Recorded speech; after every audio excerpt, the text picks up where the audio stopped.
اس میں ہم different youth empowerment project سے ابھی تک کر چکے ہیں. ٹھیک ہے. جس میں ریسنٹلی ہم لوگوں نے 2021 میں LGBTQ کے خلاف کافی زیادہ ایک اچھا ہم لوگوں نے وہ کیا جو پروپیگیٹ کر رہا تھا پاکستان کے اندر, خاص طور پہ سیم سیکس کو بہت زیادہ پروموٹ کر رہے تھے یہ لوگ. ہم جنس پرستی جسے آسان الفاظ میں کہا جاتا ہے, پاکستان میں آپ دیکھتے ہیں کہ ڈفرینٹ طریقوں سے انہیں پروموٹ کیا جا رہا ہے. تو it was as for the first time in Pakistan جنہوں نے بہت اچھے طریقے سے جو ہے وہ ایک پلیٹ فارم اکثر ذہن سازی کی جا رہی ہوتی ہے لوگوں کی. بالکل جی, ایک پلیٹ فارم اکثر یوز کیا جاتا ہے. خیر میں لائیو پروگرام میں اس کا نام نہیں لیتا, لیکن it was as for the first time in Pakistan جنہوں نے اس کو 8 ماہ کے لیے پاکستان کے اندر بین کرایا. باقاعدہ لیگل فورمز پہ گئے, ہم نے پروٹیسٹ کیے, سب کچھ کیا, and we pushed it back.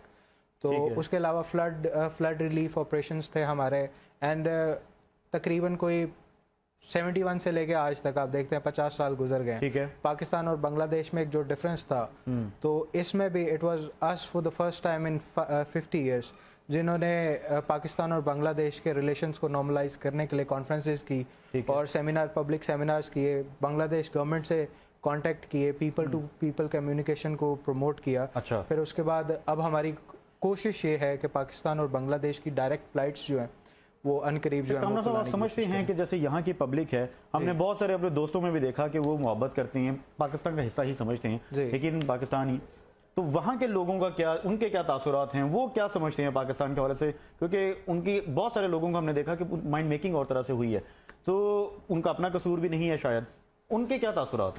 دیکھیے رضوان, میں یہ ان کے تاثرات بنانے سے پہلے 1 منٹ کے اندر آپ کو ایک چیز کنکلوڈ کر دیتا ہوں کہ یہ ہمارے اور ان کے لیے یہ چیز کیوں ضروری ہے, اس سے آپ کو تاثرات کی سمجھ آ جائے گی. دیکھیے بینگ اے چائلڈ, آپ جب اپنے بزرگان کے ساتھ بیٹھتے ہیں تو آپ دیکھتے ہیں بچپن سے ہمارے جو بزرگ ہیں, دادا ہیں, جو بڑے ہیں, ہمیں بتاتے ہیں جی 47 میں اس طرح ہوا, انڈیا سے ہم اس طرح مائگریٹ کر کے ادھر آئے, اس طرح کے حالات تھے, اس طرح قربانیاں دی, سارا کچھ. اسٹریٹ ڈاؤن ٹو 71 آتے ہیں, وہ اداس ہو جاتے ہیں. بالکل ان کا کوئی نہ کوئی دوست وہاں سرو کر رہا تھا, کوئی ڈاکٹر تھا, کوئی انجینئر تھا, کوئی آرمی میں تھا.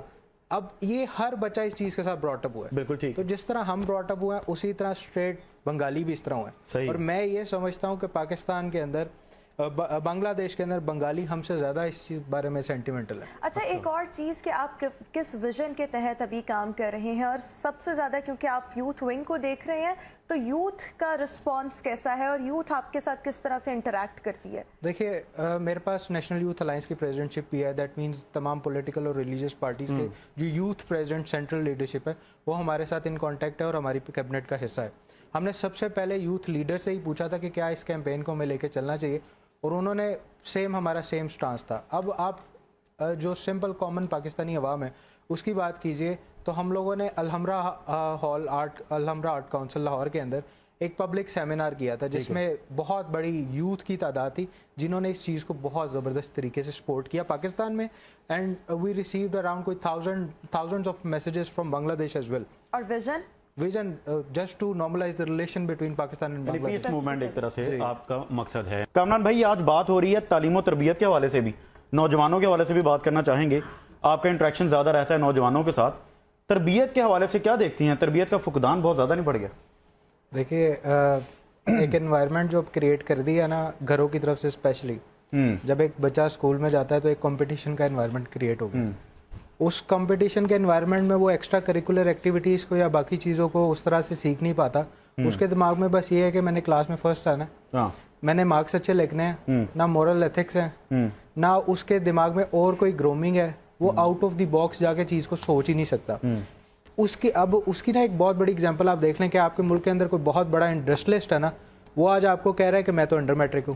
بہت بڑا کوئی ریئل اسٹیٹ ڈیولپر ہے, وہ کہہ رہا ہے جناب میں تو انڈر میٹرک ہوں. اس کی کیا وجہ ہے؟ جو بچہ آپ کا باہر مطلب پڑھتا نہیں ہے یا اسکول نہیں جاتا, کالج نہیں, میں یہ ریکمینڈ نہیں کر رہا کہ آپ کالج یا اسکول نہ جائیں. میں یہ بات کر رہا ہوں کہ جو باہر کی گراؤنڈ ریئلٹی کو جانتا ہے, جو اسٹریٹ سمارٹ جسے آپ کہتے ہیں, جو اسٹریٹ سمارٹ ہے, وہ چیز کو سمجھتا ہے, وہ زیادہ اچھا پرفارم کر لیتا ہے بنسبت اس کے. یونیورسٹیز میں پریکٹیکل بھی نہیں نہ پڑھایا جاتا, تھیوریٹیکل سارا کچھ ہو چکا. پریکٹیکل ان کا سلیبس ہے بھی نہیں. آپ دیکھیں وہ چیزیں پریکٹیکل ہو ہی نہیں سکتی. اب آپ دیکھ لیں ایک انڈسٹریلسٹ ہے, وہ بیٹھا باہر بولتا ہے جناب پڑھا بڑا کچھ نہیں ہے, بس آتا ہے نوٹ گننے آتے ہیں, کاروبار کرنا آتا ہے, وہ آتے ہیں ہم کرتے ہیں, اور وہ کامیاب ہے. بنسبت اس کے کمپیریزن دیکھیے, پی ایچ ڈی کوئی بیٹھا ہوا ہے اور وہ دنیا سے کٹ کے علیحدہ بیٹھ جاتا ہے. بالکل ٹھیک ہے, وہ اس معاشرے میں ایڈجسٹ ہی نہیں کر پاتا. اس کی وجہ یہ ہے کہ آپ پھر اپنی